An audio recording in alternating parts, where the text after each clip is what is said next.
Pull-ups. The king of back exercises, the pull-up. Just like the dips, the pull-up can either be done in a regular or assisted fashion. You can either use a pull-up machine that has weight for assistance built in, or you can use resistance bands for the same effect. Put the resistance band over the bar and loop it through itself.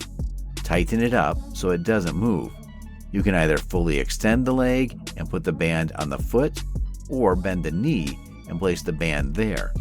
Having the band with your legs fully extended will provide more assistance, making the exercise easier. Hold the bar outside shoulder width and pull towards your clavicle. Fully extend your arms at the bottom part of the pull-up.